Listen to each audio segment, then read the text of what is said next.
Guys, I know this is crazy, but I am talking about Zootopia again. I do expect there will be even more of that when the second movie comes out, which I have my thoughts. Let me know if you want me to talk about that. But this video's got a darker theme to it than just Zootopia. Yeah, so take a look at this scene here. Look, it's cute, funny lemmings. They're eating a popsicle and following each other. I get the reference. I get it. I get the reference. Ooh, ooh, ah. What if I told you that this scene only exists as a result of a 60-year lie and cover-up, propagated by the same exact company that made this Le Funny Lemming scene? Well, would you be shocked? I mean, I think that's pretty shocking. Yeah, I mean pretty crazy. Like, I mean, let's go back in time to 1958. There's a new Walt Disney production hitting screens, a nature documentary called White Wilderness. It's rather innocuous nowadays among nature documentaries, except for one scene. That would be the lemming suicide scene. Or I suppose, as they say on YouTube, the lemming unaliving scene, where a bunch of lemmings are supposedly seen jumping off a cliff in some sort of migration. The story proposed is the lemmings were migrating and they drowned because the waterway was too large and they got tired. Like, bro, how much of an evolutionary failure are you? Okay, we'll get to that in a second. But yeah, no, that's a lie. The real story is that Disney filmmakers threw the lemmings off the cliff. They used some tricky camera work and snow-covered Lazy Susan like turntables to just like throw them off, just like getting rid of them, which is, guys, that's freaking crazy, dude. Do you guys like that? Do you like my little like changing eyes? Like, what? I can take my glasses off. What? This is beside the point. Best part of the story is that this was filmed in a part of Alberta, Canada, where there's like no lemming species at all. So you might be wondering, how did they get there? And the answer would be that they bought 20 or so lemmings from Inuit children in Manitoba for like 25 cents. And then they drove them really far away and threw them off a cliff.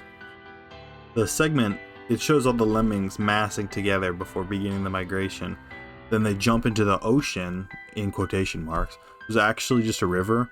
And then it just shows all the drowning lemmings, which is, you know, it's something.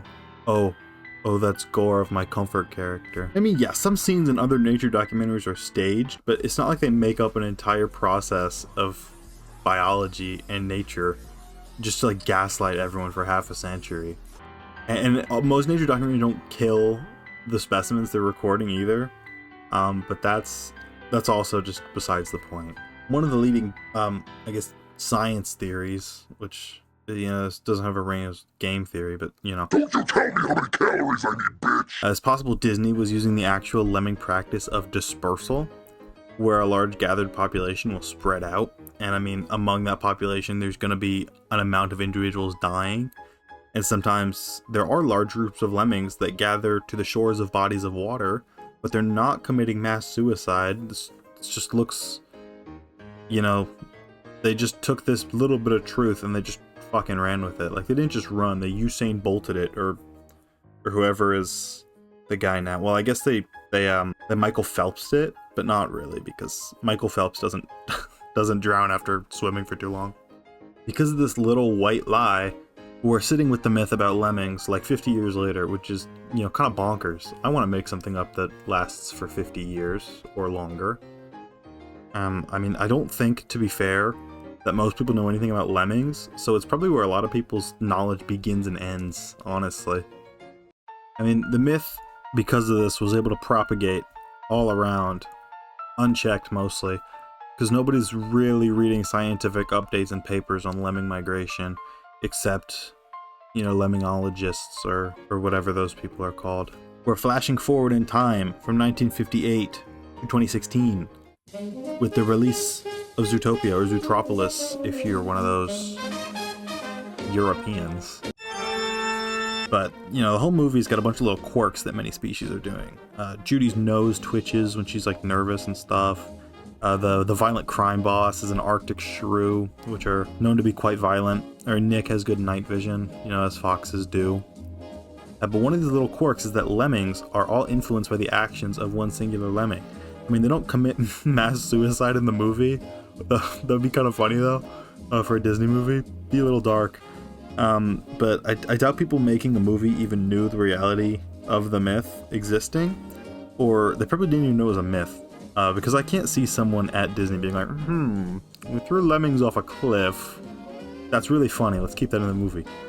So no, I think it's just showing how ingrained the myth is in society. I could be wrong. Maybe there was some like absolute freak on the Zootopia staff who was like, this is gonna be funny. I'm putting this in the movie for the lemming heads to get.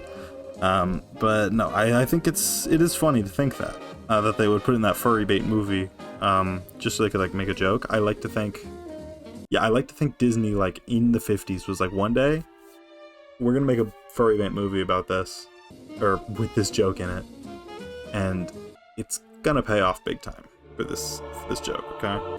But like, sorry lemmings, you must die so this joke may live. I do not make the rules, I merely enforce them. I apologize to the lemming population. I hope you will accept my song. My lemming grandfather fought in Lemming War 2. He was such a noble lemming. I can't even finish lemming migration. Miss my mom and left too soon. My lemming mom. His dad was a lemming who jumped in the river and drowned. I think I bored my lemming therapist while playing him my violin. Oh my god, that's so insane. Oh my god, the lemmings drowned. Next to them, my lemming shit don't feel so grand. But I can't help myself from feeling bad. I kinda feel like two things can't be sad. The lemmings' smallest violin really needs a lemming audience. So if I do not find a lemming soon, I'll jump into a river and try to swim, but I will drown. Let me do my migration for you. That was pretty good, right? Okay, to be fair, if I was a lemming and I heard an AJR parody about me, I'd probably also kill myself.